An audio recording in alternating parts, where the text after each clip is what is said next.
Hello YouTube, it's HP Zeta here today, and this is everything you should know about laser calibration. Now, why is it important to calibrate your laser? The simple fact is that the PlayStation 2, especially the old machines, there's a lot of ways that you can adjust how the laser sits and how it reads a disc. Now, if that's not calibrated properly, it won't read discs, or it'll read discs very slow, or you'll get the FMVs in the games will start skipping or jerking, and you might blame the laser and go online, spend $25, import another laser, only to find that it still does the same thing when you replace it. And as such, the first thing you should always do is check the calibration on a PlayStation 2. That's fairly simple. I have a working machine. This is my machine. It is working. I remove the top cover. I followed my own tutorial. I'll link to the tutorial at the bottom. I've got it hooked up to the screen next to it.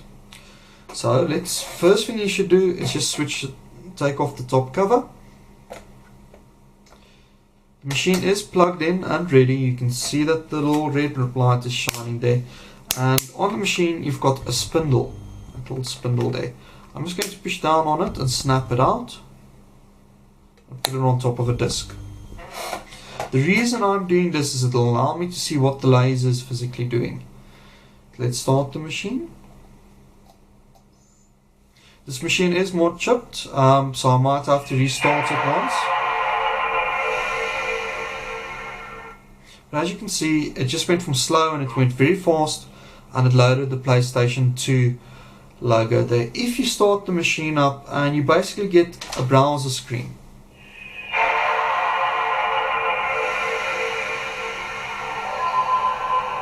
Like that.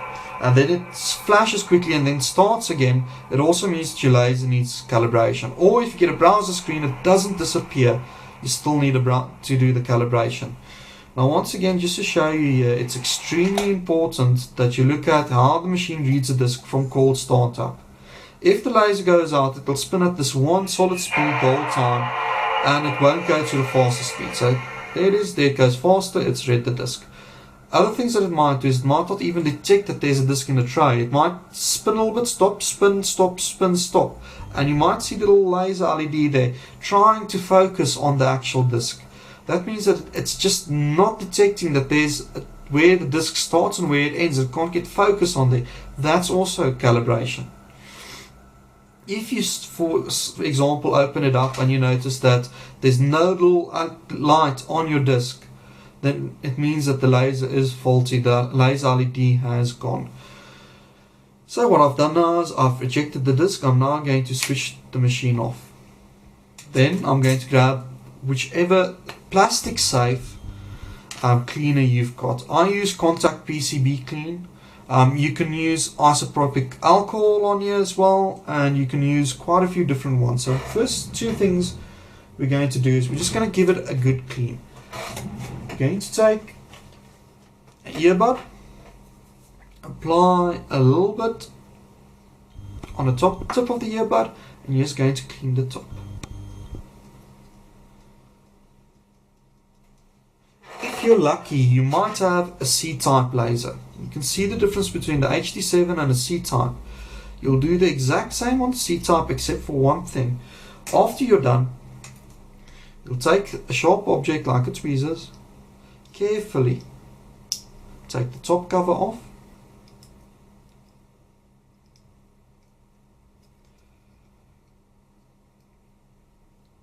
without breaking it. Come on. Of course, when you're on camera, everything is easier said than done. There we go. I've removed that. I'm then going to take an earbud and flatten the back side of it. To do that, you need a good pliers or something of the sort. Right, I'm going to flatten this side.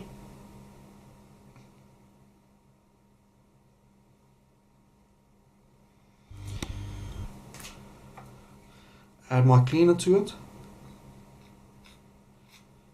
There's no reason why you can't do this process on HD7 as well. The HD7, you just have to remove the little globs of glue and everything else, and I'm not going to do that right now. Make sure that your Q-tip isn't overly dry or overly wet, and not overly dry and not overly wet, so it has to have a good balance between the two. do the exact same at the other side. The reason I'm doing this is there's actually two lenses. There's a lens at the bottom and a lens on the top. If both of those are dirty, you might get a problem. Then what I'm going to do is always replace the top cover. Don't ever let the machine run without the top cover on. The reason for that is you get light that actually goes into the laser from the sides, a reflection from the laser, and that can cause read errors. So you always replace that. Right, the next thing that I'm going to do is I'm going to make sure that this screw here that controls the laser's pitch, if it's like this or like that, it needs to be perfectly straight with your disc, but you can't check for that. But you're going to check that this screw, there's enough tension on there. It is leaning on the screw and there's a little bit over, so it does actually hang on the screw and hang on the bar. That's what you want to see. After you've done that, you're going to look at the back of the PlayStation 2's laser assembly. There's two cogs. If you have an older version, there's a single cog. Now on the 5000 version with two cogs, it's very easy. You're going to open it up, remove that.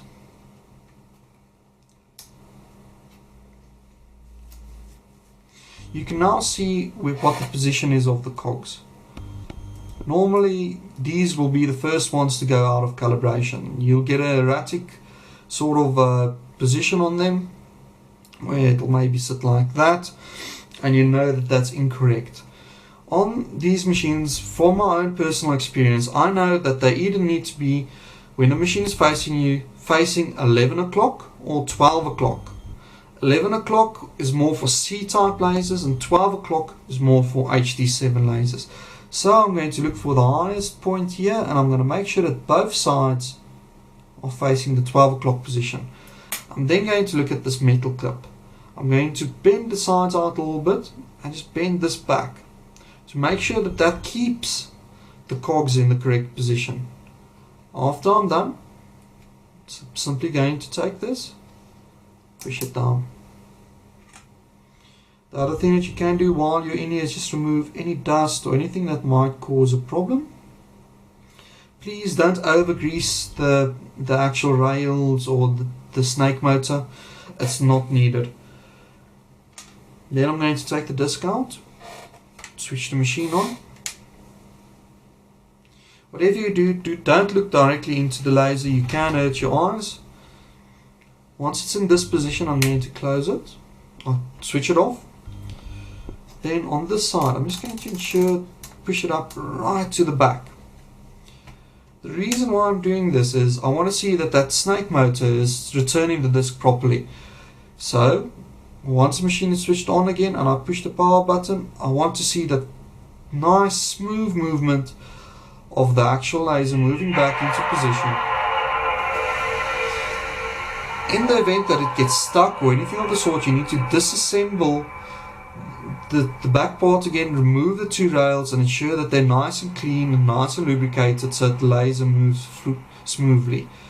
The other thing that sometimes happens is the little arm that's on the laser, okay, doesn't have enough tension to connect to the snake motor. And also what you need to look at, if that does happen, is simply clean the back of it slightly.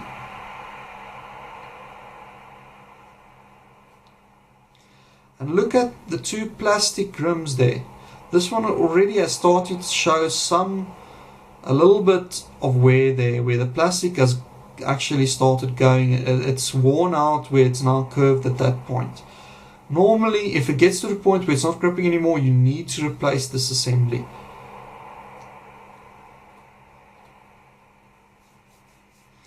Once you have done all of the above,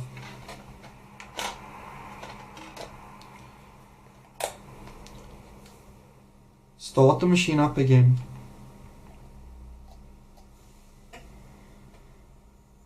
Look at how the laser LED focuses. When it gets focus, it actually increases the disc speed and it starts reading again. What's important to note is that there are different type of games for PlayStation 2, different CDs. You sometimes get one that's on a purple color, like this Action Replay Max, and you get a silver color. The purple is CDs. these, just like DVDs, also need calibration, and you also need to make sure your calibration is perfect, whilst they will stop working.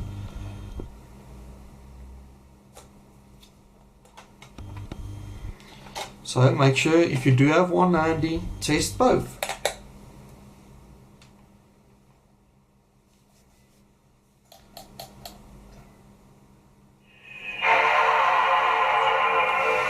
Now what you saw just now with the laser clicking 3 times is actually a sign that it was a bit confused, thought it's a DVD and it's trying to read it. If you find that it constantly clicks and it doesn't stop, it means that you probably have a bad laser or a bad controller. But there you go.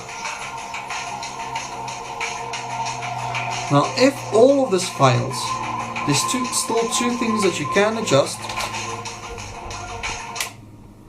The first is that little screw I showed you before. Now what's important with this is you need to use very small movements. Just slightly turn it with the correct screwdriver. Don't use a star, you need a Torx.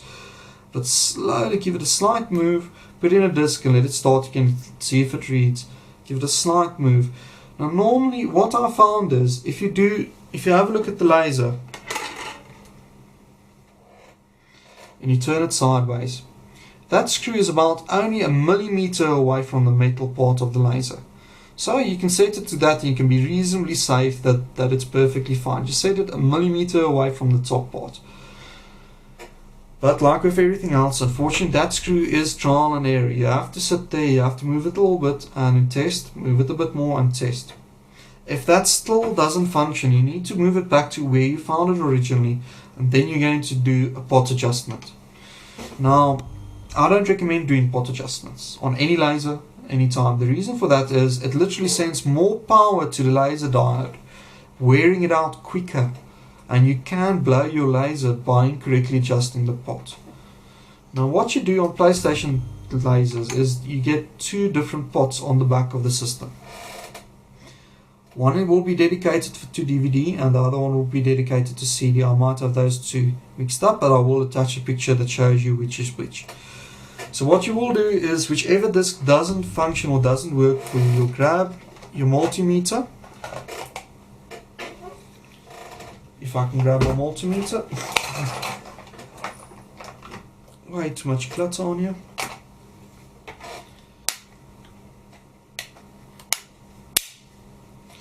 You will set it at the bottom to diode test. This isn't a diode, but it works perfectly fine to test the pot. And you're going to measure that point and that point. And what you need to do is you need to decrease, put a screwdriver in and actually turn that so it's 50 ohms less. And you're going to put it back in. You're going to run a test, see if it reads better.